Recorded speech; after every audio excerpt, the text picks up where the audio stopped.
이 안식일에도 하나님의 은혜가 충만하기를 주의 이름으로 간절히 소망합니다. 잠시 한번 다시 말씀을 회상한 다음 말씀을 드리고 싶습니다. 고전 3장 1절과 3절은 이렇게 말합니다. 바울은 고린도 교회에게 말하기를, 사도행전 높은 표준에 부르신 바로 앞에 문단에 보시면 잘 나와 있죠. 고린도 교회는 아침빛을 본 다음에 멈춰버렸어요. 그렇죠? 고린도 교회는 은혜에서 은혜로, 품성에서 품성으로 발전하는 것이 무엇인가를 놓쳐버렸답니다. 그런 배경을 가지고 읽으시면 되겠습니다. 형제들아, 내가 너희를 신령한 자들을 대하는 것처럼 대하고 싶은데 설교를 마음껏 할 수가 없구나. 못 알아듣는 거예요. 에스라 시대에 부흥 집회를 하는데 청중들이 히브리 방언을 다 잊어버렸어요. 알아들을 수가 없는 거예요. 우리로 말하면 재림의 정체성을 다 잃어버린 교인들이 지금 대다수죠. 재림의 방언을 잃어버렸어요. 내가 너희를 신령한 자들을 대한 것처럼 너희에게 말할 수가 없어서, 또 육신에 속한 자, 그래서 안에서 어린아이처럼 또 너희를 대해야 되겠구나. 내가 너희를 젖으로 먹이고 밥으로 아니하였노니, 밥이 소화가 안 되니까요. 아이들이 현미를 먹으면 방구를 뽕뽕뽕 끼죠. 안 씻고 넘기니까 안에서 썩죠. 소화가 안 되죠. 젖을 먹이죠. 젖이 뭔지 밥이 뭔지 아시겠죠? 좀 이따 보겠습니다. 지금도 너희가 감당치 못하였으므거니와 지금도 못하리라. 너희가 아직도 육신에 속한 자로다. 아직도 육신에 속한 자로다. 여전히 시기와 분쟁이 교회에 있구나. 육신에 속하여 사람을 따라 행함이 아니리요 라고 말하면서 3장 1절 2절을 좀 정을 좀 잠시 봅시다. 왜 많은 사람이 품성 건설에 실패하는가? 다 읽지 않겠습니다. 젖을 먹기 때문이다. 밥을 먹고 소화하지 못하기 때문이다.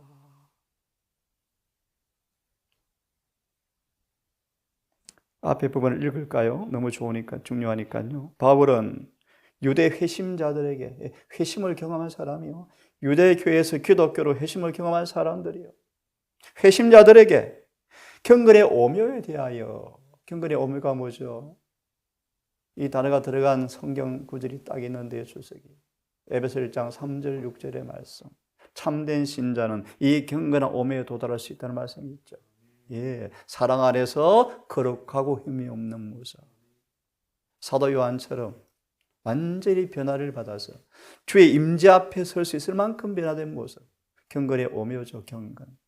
경건을 좀 더 다르게 직역해드리면요, 하나님의 품성의 재현 뜻입니다. 이걸 한문으로 경건으로 번역을 해버렸죠. 하나님의 품성이 나타난다 뜻입니다. 경건의 오묘에 대하여 그가 원하는 만큼 분명하게 말할 수 없더라. 테니스 브리베가 얘기했나요? 완전에 대한 교리가 이만큼 공격받는 걸 상상을 못하는 거예요. 희한해요. 완전의 진리를 그렇게 공격해요, 교회 안에서요. 신비한 일이에요. 히브리 10장 1절 4절 완전히 뭔가 정확하죠. 더 이상 회개할 죄가 없는 상태예요. 나오잖아요. 그죠? 더 이상 제사를 드릴 필요가 없는 상태예요. 명확하게 나오잖아요. 영적으로 연약하고 식별력이 부족하기 때문에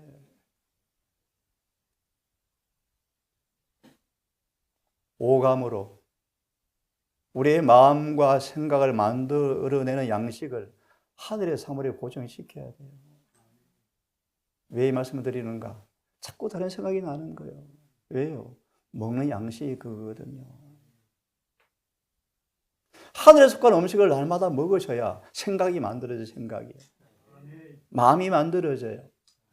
뉴스를 보고 정치를 보면 생각은 그렇게 만들어져요. 우리의 시민권이 어디 있다고요? 다른 번역은 킹 제임스는 뭐라고 번역해 놓았죠? 예, 또 다른 번역은요? 예, 우리의 대화는 하늘에 있다. 또 다른 번역은 생활 방식이 하늘에 있다. 에녹처럼 이 땅에 살았지만 하늘에 속한 사람이었죠. 자, 마저 봅니다. 영적으로 연약하고 식별력이 부족하기 때문에 그는 진리를 말할 수가 없었다. 바울이요. 세상에.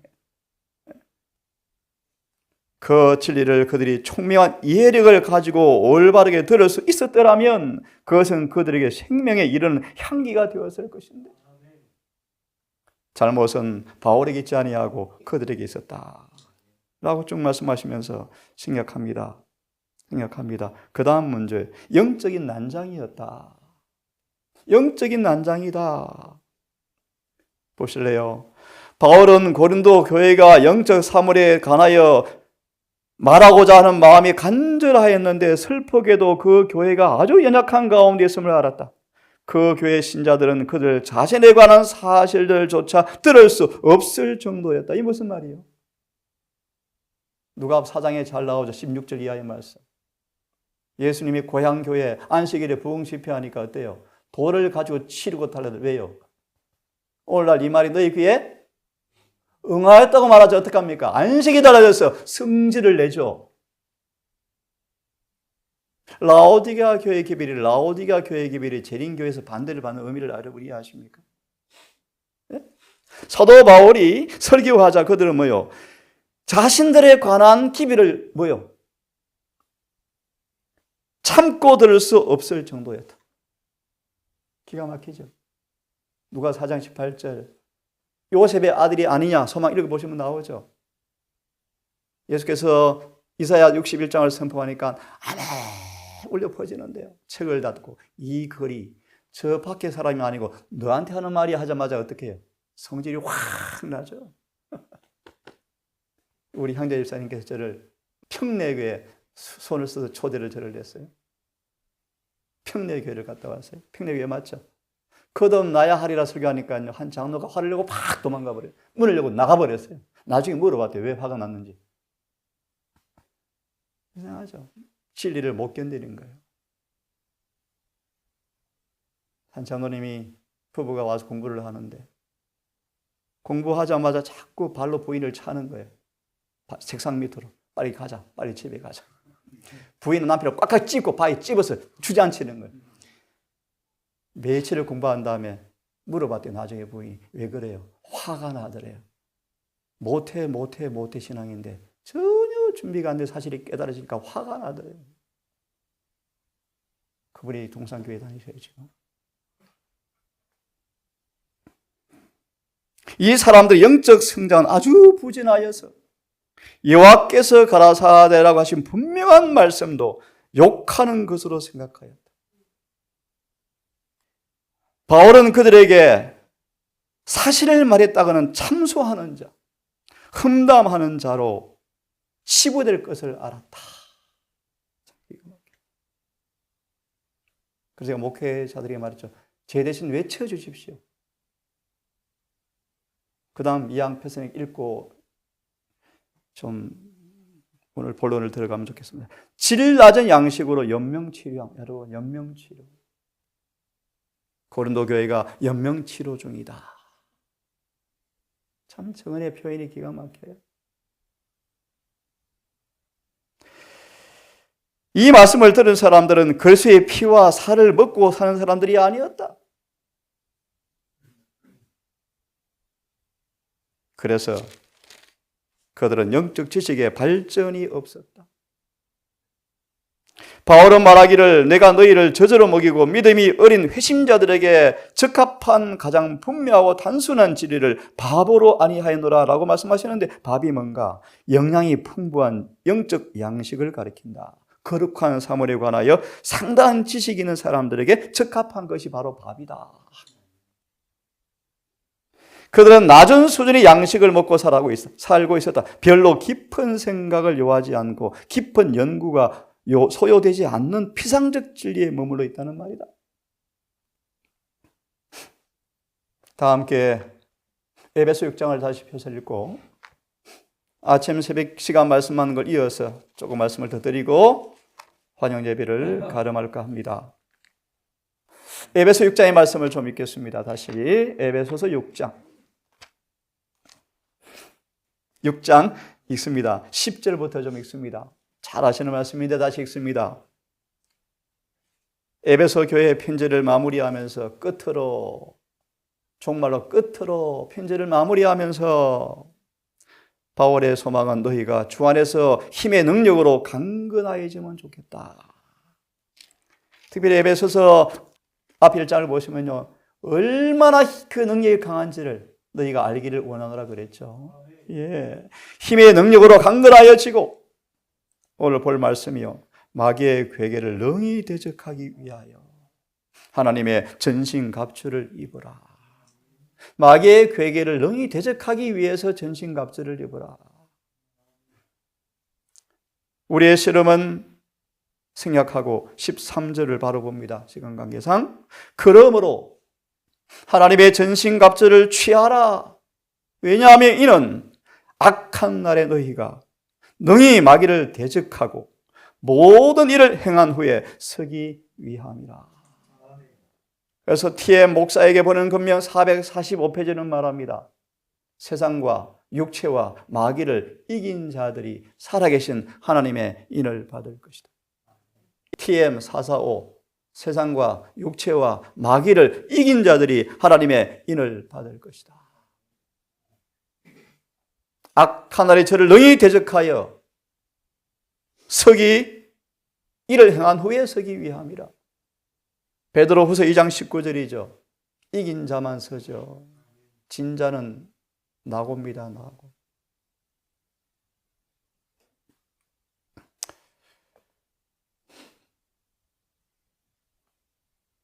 사단과 그의 공모자들은 하나님을 공공연하게 대적하는 원수들이었고 진리와 의를 거스려 계속 싸움을 벌여왔다. 사단은 천사들에게 한 것과 똑같이 사람들에게도 하나님에 대해서, 그리스도에 대해서 계속 거짓말을 해온다. 그리스도에 대하여 거짓말 많이 하죠. 많이 하죠. 여러분 공부했죠. 누가 1장 35절 대표적인 구절이요. 혹시 뭔지 아십니까? 나실 바 그는 하나님의 아들이라 일컬음을 받을 것이오라는 구절이요. 질문요. 성경에 예수님을 두 가지 아들로 표현하는데, 아들의 두 가지 신분 아들로 표현하는데 어떤 아들요? 맞습니다. 하나님의 아들은 무슨 표현이죠? 신성. 사람의 아들은요? 그러면요, 누가 1장 35절은 인생에 대한 구절일까요? 신성에 대한 구절일까요? 신성에 대한 구절이에요. 근데 신성에 대한 구절을 끌어들여서 인성으로 해석하니까 우리가 마다 그런 거짓말이에요. 또요, 요한 14장 30절이 뭐죠? 잘 아시잖아요. 이제 내가 가면 세상 임금이 내게 오겠습니다. 그러나서는 내게 뭐 할 것이 없다? 그 구절이 어떤 구절입니까? 또 그분이 이 구절은 예수님에게만 해당된다고 가르쳐요. 이런 거짓말을 하죠. 이런 거짓말을 하죠. 그래서 세상을 자기 편으로 만들어 놓았다. 특별히 우리 개신교인들, 십자가에서 예수께서 죽으심으로 율법에 폐했다, 거짓말을 다 믿잖아요. 거짓말을 계속 해봤다. 심지어 그리스도를 믿는다고 하는 교회들까지도 큰 배도자의 편을 들기에 이르렀다.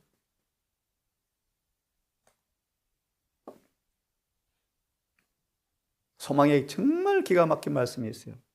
성전 정결에 관한 말씀 보시죠. 예수님은 이 땅에 33년간 교회의 기초를 놓으셔서, 교회의 기초. 그 교회의 기초 이름이 네 글자인데 혹시 아세요? 모퉁이 돌이요. 기가 막힌 은혜스러운 말씀이에요. 33년간 사탄이 그 모퉁이 돌로 오신 그 기초 돌에 실금, 기스를 내게 하려고 온갖 욕을 다 했는데 기스 하나 안 났어요. 기스. 이해하셨어요? 그 기초에 교회를 세우시는 거예요. 조건이 있습니다. 그 반석에 떨어져 뭐 하셔야 돼요? 깨지는 사람만 교회예요, 교회. 교회예요. 자아가 굴복되고 거듭난 사람만 교회의 구성원 되어져요. 이게 사도행전 끝장의 말씀이에요. 그래서 우리 전도자들은 기억하셔야 돼요. 전도가 뭐 선교가 뭔가? 세상에 있는 보석들을 찾아내는 게 전도래요. 그렇죠? 아무나 교회에 대해서 되는 게 아니에요. 보석들로만 교회는 구성되어져요. 그러려면 상당한 총명력과 지식이 있어야 되겠죠. 예, 참된 기초에서 일하던 소수의 신실한 건축가들은 거짓 교리가 자기들의 일을 방해하기 때문에 혼란과 어려움을 느꼈다. 이해되시겠죠? 무슨 뜻인지. 예? 현대의 진리에 선포하는 수많은 하나님의 기별자들이 참된 기초에서 진리를 전하는데 거짓 교리가 그들을 뭐 하는 거예요? 방해한다. 마치 느헤미야 당시를 연상하면서요. 흙무더기가 아직도 많거늘 우리로 말하면요. 정말 이런 기별을 따라 살려고 애를 쓰는데 낭만과 실패가 때때로 있는 거예요. 사람들이 비웃어요. 이제 용기는 꺾이고 힘은 쇠하여서 다 가능할까? 신앙이 정말 그렇게 되나? 그렇게 정말 가능할까? 성벽 다 쌓을 수 있을까? 라고 말하는 사람들이 들어 있었다. 내부의 반대와 외부의 압력이 사마리아인들의 방해와 산발락과 도비아의 업무와 내부의 연약한 사람들의 불평들이 그들은 공사의 진행을 방해하기 위해서 자행되는 박해, 기만, 불법, 그 밖에 사탄이 고안해 낼 수 있는 온갖 장애물들과 끊임없는 싸움을 통하여 피곤하여져서 옛날에 성경과 정언의 열심을 따라 살았던 사람들이요 자꾸 약해져요. 자꾸 약해져. 피곤하여져서 충성된 건축가들조차도 들으는 낙담해 버렸다. 사단이 뭘 방해합니까? 성벽 쌓는 거 방해해요. 느헤미야 12장 주석 보시면 성벽이 뭐라고 해석되어 있습니까? 혹시? 우리 성벽의 보수자들이죠. 성벽은 율법으로 정언은 해석합니다. 율법이 무너져 있잖아요. 율법을 쌓아올려야 돼요. 무슨 뜻입니까? 우리 삶 속에서 율법이 지켜져야 돼요. 지켜져야 돼요. 충성된 건축자들까지라도 들으는 낙담해버렸다. 그리고요, 수많은 사람들이 생명의 안전과 재산의 보호 때문에 참된 기초에서 물러갔다. 이를 법령이 내리면 이 일이 너무 나타날 거예요. 그러나 원수들의 반대에 굴하지 않고 너희는 저희를 두려워 말고 지극히 크신 이를 두려워하고 주를 기억하라고 용감하게 외치면서 허리에 칼을 차고 일을 하는 사람도 있더라. 느헤미야 같은 사람인데. 교회를 향한 사단의 공격과 전설을 보고 있는데요. 이 말씀은 시간 관계상 제가 생략하고 565페이지 PK 선지자 왕을 좀 읽어보시면 느헤미야는 이런 사람이었어요. 이것만 보겠습니다. 느헤미야는요, 사단의 공격은 언제나 하나님의 사업을 전진시키고자 노력하는 사람들에게 향하였다. 때때로 그의 공격이 좌절당했지만 그때마다 그는 지금까지 시도하지 않은 새로운 방법을 사용함으로 용기를 얻어 그의 공격을 새롭게 진행했다. 참 막이 끈질기죠. 하지만 그 가장 두려워할 것은 무엇입니까? 친구라고 공언하는 사람들을 통하여 비밀리에 일하는 것이 가장 위험한 일이다. 침례 요한을 어떻게 누가 시험 주었습니까? 자기의 두 제자죠. 두 제자요. 특별히 여러분 기억하십니까? 욥의 세 친구를 뭐라고 예언시는 표현하죠? 무정한 위로자로 표현하죠. 친구의 모습으로 와서 욥을 뭐라 해요? 무정한 위로자. 누구의 통로가 된 거예요? 다 사단의 통로가 된 거예요. 사업의 친구라고 공언하는 사람들을 통하여 비밀리에 일하는 것이 가장 두려워할 일이다. 공공연한 반대를 맹렬하고 잔인하게 퍼부을지라도 이것은 하나님을 섬기느라 공언하면서 마음으로는 사탄의 종인 자들의 은밀한 적에 비하면 하나님의 사업에 훨씬 뭐예요? 수월한 거예요. 위험이 적은 일이다. 이들은 사업을 방해하고 당신의 종들을 해하기 위해서 그들의 지식을 사용할 사람들의 수중에 가능한 모든 이점을 두게 되어지는데 암흑의 왕이 암시할 수 있는 모든 책략이 하나님의 종들을 꿰어서 사탄의 대리자와 동맹을 맺게 하는데 쓰일 것이다. 이사야 8장 12절. 이사야가 낭망할 뻔하죠. 온 무리가 사단과 교회가 결탁해서 이사야를 반대하니까요. 60년간 선포해도 이사야의 편이 한 명도 없어요. 꺼내는 톱으로 켜 죽이죠. 사단은 끊임없이 우리의 성전 건축을 방해하도록 그 의무에서 떠나도록 계속해서 유혹할 텐데 느헤미야는 이렇게 간증합니다. 내가 이제 큰 역사를 하니 내려가지 못하겠노라. 너희에게 응할 시간이 없다. 네? 우리의 싸움은 혈과 육의 싸움이 아니에요. 아니에요. 무슨 뜻인지 이해하시겠죠? 말씀드릴까요? 우리 주변에 서로 관계에서 일어나는 사소한 일들을 초월하라고 성경은 말하죠. 사소한 거요. 기분 나쁜 거. 그런 게 실패하면 바보 천치. 우리의 수준은 초월하셔야 돼요. 귀에는 기머거리 봉사가 되셔야 돼요. 이사야 42장 19절처럼 죄에 대해서 뭐요? 소경과 기머리가 되라고 말씀하잖아요. 빌라도 법정에서 예수께서 신문을 받을 때 사탄이 우라통 터져 죽을 뻔했죠. 그렇게 모욕을 주어도 예수께서 뭐예요? 이런 방구 대항도 하지 않고 퍼져나 일그러지지 않고 평안하시죠. 이게 이기는 모습이에요. 이런 모든 모습 우리 모두에게 충만히 경험되어서 창세기 3장 15절 너무 잘 아시죠? 사단의 머리가 부서지는 소리를 듣기를 바랍니다. 느헤미야는 그런 사람이 끄덕끄덕 매일 느헤미야를 방해하는데 느헤미야가 안 넘어가는 거예요. 왜요? 너무 탁월해서 사단의 청력을 다 분간해버렸어요. 느헤미야가. 그래서 끝내는 느헤미야가 뭐합니까? 성벽을 마무리하죠. 한 말씀 더 보고 또 마무리해야 되겠습니다. 함께 같이 읽어보겠습니다.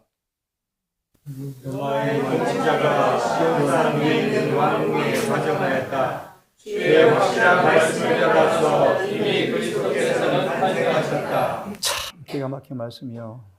로마의 통치자가 이교 로마죠. 이교 로마가 어디예요? 시온산이가 어디입니까? 우리로 말하면 교회 심장 한복판이요. 저 대총의 한복판이요. 그 왕궁이 뭐 했다? 의자 깔고 앉았더라. 버가목의 사자에게 편지하기를 나는 너희가 있는 곳이 사단의 위가 있는 데라. 위가 뭐죠? 예, 자리요, 자리. 그는 물론 사단의 신전이 있는 곳이었죠, 그곳이.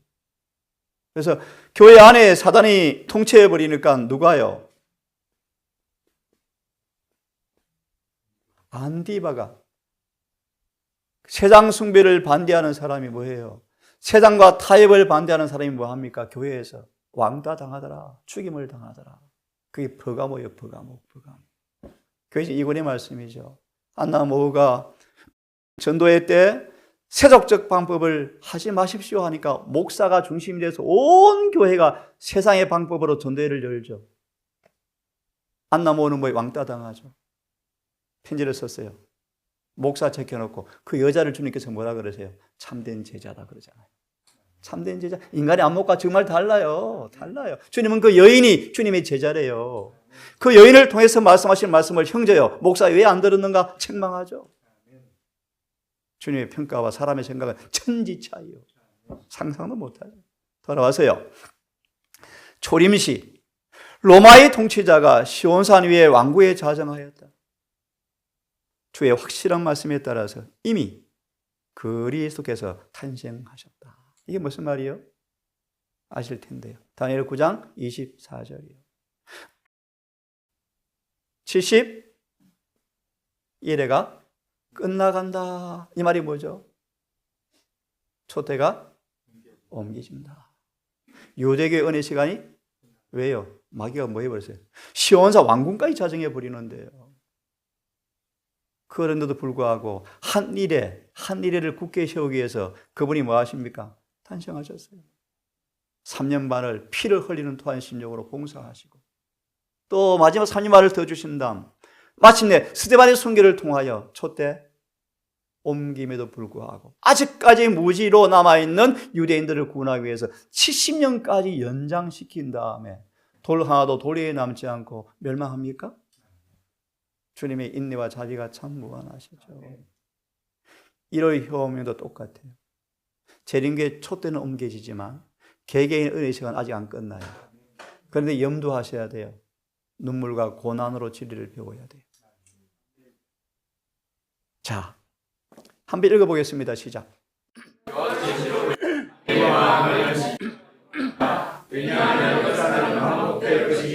왜 다니엘서와 요한 계시록을 같이 연구합니까? 반복돼요. 1장이 계시록 1장과 다니엘 1장의 배경이 뭡니까? 똑같다니까요. 어떻게 똑같죠? 다니엘 1장은 뭐의 멸망? 예루살렘의 멸망. 계시록 1장은요? 예루살렘의 멸망 똑같아요. 똑같아요. 배경이 똑같아요. 왜 멸망합니까? 예, 에스겔 8장. 교회 안에 뭐가 들어와요?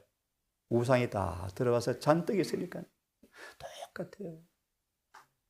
다니엘 1장 1절 2절이 뭡니까? 요다김 왕 3년에 느부갓네살이 예루살렘을 에워쌌더니 하나님께서 성전과 백성들을 그의 손에 붙이시더라. 이사야 36장 삼헤립이 와서 히스기야야 와봐라. 너희 하나님께서 나한테 시켰어. 까불절마고 손들어 그러잖아요. 사단은 하나님께서 허락하지 아니하면 교회의 지붕에 구름 하나 띄울 수 없대요. 다시 말, 사단이 왜 교회 안에 오류가 많을까요? 하나님께서 뭐 하신 거예요? 허락하신 거예요. 왜 허락하셨을까요? 쥐 잡으려고 쥐요, 쥐. 무슨 뜻인지 아십니까? 쥐 잡으려고요. 왜 이슬들이 들어오도록, 왜 교리가 오도록 허락합니까? 가라지 알곡을 곤란해지려고요.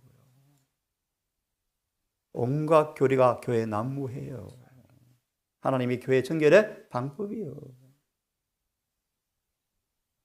다니엘 11장에 16절에 또 잘 나와요. 예수님 초림 때 그가 토성을 쌓고 임의로 행하되 당할 자가 없고 또 그가 거룩한 산에 들어가 버리리라. 예수님 초림 때요. 또요 11장 41절 그가 북방왕이 어디 들어간다고요? 예루살렘에 들어갈 것이요 영화롭고 거룩한 산에 또 들어갈 것이요. 양심 있는 신학자들은 그렇게 적용합니다. 재림교회를 가리킨다. 41절 45절은요 북방왕이 삼중 연합 세력이 그의 전쟁 텐트를 바다들 사이에 영화롭고 거룩한 산이라고 되어 있지만 보세요. 영화롭고 거룩한 산 안에 있는 백성들 속에 세울 것이나 이 개역성경 번역이고 원문의 번역이요. 영화롭고 거룩한 산 안에 있는 그 바다들 사이에 세울 것이나 이게 뭘 의미합니까? 로마의 통치자가 시온산궁에 자정한 것처럼 다시 북방왕이 뭐 할 걸요? 마지막 남은 교회를 어떻게 하고 있는가를 보여주고 있나요? 정확해요. 정확해요. 이 말씀 읽고 오늘은 마무리하겠습니다. 마지막 대쟁투 우리 앞에 놓여 있습니다. 왜 성경 연구와 구약을 연구해야 합니까? 왜 대쟁투를 깊이 연구해야 합니까? 똑같은 술책을 사단은 쓴다. 똑같은 술책. 똑같은 정신을 나타내고 똑같은 목적으로 일할 것이다. 그래서 성경을 연구해야 돼요. 어떻게 이스라엘 사람들을 초림을 맞이하지 못하도록 방해했는지, 어떻게 재림을 맞이하지 못하도록 방해할 것인지. 하나 더 예를 들까요? 출애굽하고 나서 하나님께서 16장에 셋째 천사의 기별 안식일과 금강개의 기별, 무슨 만나를 통하여 뭘 지키게 해요? 안식일이죠. 맞나요? 맞아요. 이게 금강개의 기별과 안식일의 기별이요. 셋째 천사의 기별의 관계예요. 근데 그들이 어때요? 말 안 듣죠. 제가 뭘 말씀드리고 있죠? 어떻게 사단이 그들의 육신의 정욕, 식욕을 통하여 계명을 어기게 하는가 보여주고 있잖아요. 이거만 머리가 맛이 없어. 애굽의 부추와 파와 마늘이 그리워. 정욕이 감퇴돼. 너무 밋밋해서 맛이 없어. 그러잖아요. 그러다 다베라. 다베라가 뭔 뜻이죠? 섞인 무리가 먼저 불평에 나서자 하나님께서 불살라 죽였다 뜻이요. 다베라. 하나님과 싸웠다 뜻이요. 불로 태워서 죽였죠. 왜요? 그들을 놔두면 온 유대교회가 뭐예요? 다 죽으니까요. 다베라. 머리 봐. 또 다투죠. 하나님과. 물이 없어요. 목말라요. 주님 목마르기 전에 뭐 해요? 물 다 준비해 놓으셨어요. 또 다투잖아요. 마사, 머리바 마사에서 또요 가데스 바나에서요. 또 기브로 핫다월에서요. 지금까지 있어온 일은 앞으로 있을 것이며 하나 힌트를 드리죠. 다니엘서 1장부터 12장까지인데 놀라운 얘기입니다. 잘 들어보세요. 7장부터 12장에 관한 증언의 설명은 거의 없어요. 아예 없어요. 없고요. 1장부터 6장까지는 한 챕터씩 계시를 받고 기록했어요. 너무너무 중요하다는 거예요, 여러분. 그 의미를 아셔야 돼요. 7장, 8장, 9장, 10장, 11장, 12장 별로 예언의 계시가 없어요. 없는데 1장부터 6장까지는 한 챕터씩 계시를 받고 자세하게 기록하셨어요. 그 역사가 반복되기 때문이에요. 역사가. 교훈을 배우셔야 돼요. 교훈을요. 혹시 1장이 뭔지아요? 제목이? 1장 제목 아시는 분? 바벨론 궁정에서요. 눈에 딱 들어온 단어가 있는데 뭡니까? 예, 충성된 애국자들이 있더라. 나라가 망하고 교회는 망하고 성소는 불탔지만 누가 있어요? 참교회, 충성된 애국자들이 있더라. 이 내 친구가 바벨론 나라 기둥을 흔들흔들 하잖아요. 이걸 배우셔야 돼요. 사단이 어떻게 남은 무리를 공격하는지, 동화시키는지, 어떤 방법으로 동화시키는지 아시죠? 많이 배우셨죠? 세 가지 전략이 무엇입니까? 전술이. 이름을 바꾸요. 또요. 교육. 그 다음 뭐요? 음식이요. 이 세 가지 정책으로 내 친구를 마요. 세상과 뭐 해버리려고? 동화시켜서 그의 정체성을 마하게 하려고요. 잃어버리게 하는 방법. 그래서 목사님들이 그러죠. 재능계 제일 먼저 문 닫는 기구 가운데 하나가 뭐라고요? 학교다. 딱 맞잖아요. 삼육학교 이름만 삼육이지. 알만한 목사들 아이들 안 보내고 싶어요. 그렇죠? 그래서 저 와일den스로 보내고요. 저 미국으로 보내요. 없거든요. 예. 똑같은 목적을 가지고 이럴 것이며 지금까지 있어온 일은 앞으로도 있을 것이며 그래서 연구하셔야 될 구약을요. 다가올 투정은 뭐가 다를까요? 지금까지 경험하지 못했던 무섭고 치밀한 것으로 특색을 이룰 것이다. 이 정도죠. 6,000년간 개발한 잔악성이 쏟아지니까 강도는 심하다는 거예요. 그래서 우리에게 뭐가 주어집니까? 늦은 비 성령. 늦은 비를 받으면 목이 잘려 죽는 그 순교 과정에도 두려움도 없고요. 돌에 맞아 죽어도 스데반은 평온히 자더라 그러잖아요. 정언에 보시면 스데반의 면전에 돌을 던지는 사람들의 모습이 사라져버렸다 그러잖아요. 안 보이다. 사라져버렸다. 성령의 놀라운 능력이죠. 그러니까 견디는 거예요. 사단의 속임수는 더 교활해지죠. 계시 12장 6절입니까? 7절. 하늘에 전쟁이 있더라. 그 다음 절. 하늘의 천사 3분의 1을 땅에 던지더라. 하늘 천사들도 속였는데요. 여러분 속이는 게 식은 죽 먹기죠. 그래서 예수님에 대해서 많이 배우셔야 돼요. 성경을 정통하셔야 돼요. 속임수는 더 교활해지고 그의 공격은 더 맹렬해질 것이다. 우리는 지금 더 뭐 해야 합니까? 정신을 차리셔야 돼요. 허리끈 풀면 안 돼요. 할 수만 있으면 택한 자까지라도 뭐 하려고요? 미혹할 것이다. 이 말씀 읽고 끝냅시다. 불신과 불평과 반역이 몇 년간요? 40년 동안이나 이스라엘 백성을 뭐 하게 했습니까? 가나안 땅에 들어가지 못하도록 길을 막았다. 고전 10장 1절 12절까지. 동일한 죄가 현대 이스라엘을 누굽니까? 저와 여러분을 하늘 가나안에 들어가지 못하도록 지연시키고 있더라. 고전 10장 1절에 관한 주석의 말씀입니다. 두 번 다 하나님 편에서 허락된 모순이 문제가 있었습니까? 아니에요. 주의 백성이라고 고난하는 사람 가운데 있는 불신과 세속의 욕망과 비헌신적 정신과 신자들 간의 다툼이 죄와 슬픔으로 가득 찬 세상에 오랫동안 남아있게 하는 그 이유였다. 느헤미야가 성전을 공사하는데 부자들이 가난한 사람을 압제하는 거예요. 이자를 받고 돈을 빌려주는 거예요. 안식일 일을 시키는 거예요. 월급을 안 주는 거예요. 느헤미야가 막 의분이 생기죠. 의분. 느헤미야 나오잖아요.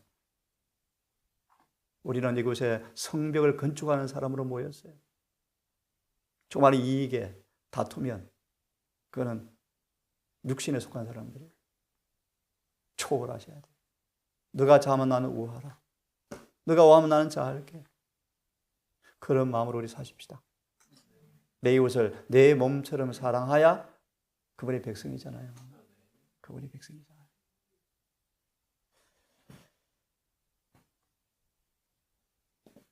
같이 읽고 마칩시다. 시작.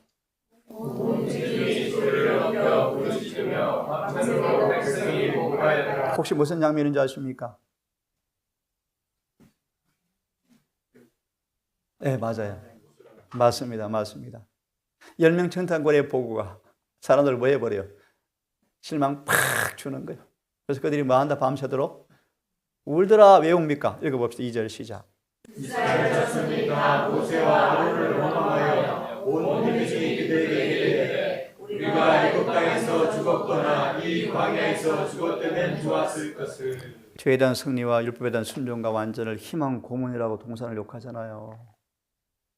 여러분, 희망 고문입니까? 아니요, 성경의 약속이에요. 성경의 명령이에요, 명령. 로마서 2장, 주님은 절대 변하지 않아요. 그렇게 돼야 되고 되도록 주님께서 준비해 놓으셨어요. 우리 불신 때문에 불평하지 마시고, 안 되기 때문에 기별을 의심하지 마시고, 기별은 변함이 없습니다. 기도합시다. 아버지, 참으로 세상이 매물에 불과한 우리를 거룩한 진리의 토대 위에 우리를 세우시고 우리를 부르시고 택하셨습니까? 때때로 이스라엘 사람처럼 수없이 주님을 슬프게 하였지만 그렇게 오래 참으시면서 무한한 긍휼로 우리를 인도해 오셨습니까? 배은망덕하며 자행자제하며 때때로 무게를 놓은 채 게으르게 살아오지만 여전히 호세아 말씀처럼 순결 무구한 사랑으로 우리를 사랑하신 아버지, 참으로 감사합니다. 이제 우리의 삶을 주 앞에 헌신하기로 다시 한번 결심하오니 우리의 마음을 취하사 성령으로 봉인하셔서 진리의 띠로 묶어주셔서 예수님의 생애처럼 아버지께 충성을 다하고 매사에 기쁘시게 한 주의 생애처럼 우리의 삶 또한 그렇게 되도록 성령님 우리 속에 임재하셔서 아버지의 기쁘신 뜻을 이루도록 도와주시옵소서. 진리가 우리의 뇌리에 박히고 생각이 인쳐져 버리고 사상에 고정되어 버려서 예수님처럼 능수능란하게 수많은 시험 앞에 기록된 말씀의 병기로 단칼에 이긴 것처럼 그의 완전한 경지에 갈 수 있도록 도와주시옵소서. 임박한 투쟁 앞에 부지런히 말씀을 암송하고 마음의 창고에 진리를 차곡차곡 쌓게 하시며 매사에 우리의 삶을 진리가 우리를 주관하는 삶을 통하여 기록된 말씀이 이루어지는 실천적 신앙의 모습으로 아멘 삶들게 하시고 육신의 충동과 감정이 아닌 성령의 교자함을 따라서 거룩한 신성에 참여하는 행복한 경험이 날마다 이루어지게 해주시옵소서. 에녹처럼 한 걸음 남은 걸음처럼 하늘과 가까이 가는 삶으로 우리의 삶 또한 이루어지기 원합니다. 아버지 동산의 모든 가족들, 우리의 소망, 재림, 영원한 본향 우리 주님, 이 동일한 소망 가운데 지체가 되어서 살아갑니다. 같은 샘물에서 사랑을 길어 올려 마시게 하시고 같은 생각과 같은 마음으로 서로 사랑하며 하나가 되게 하시고 이 모두가 다 거룩한 빛나는 보석이 되어서 승리한 교회로 구성되어지는 모두가 되게 해 주시옵소서.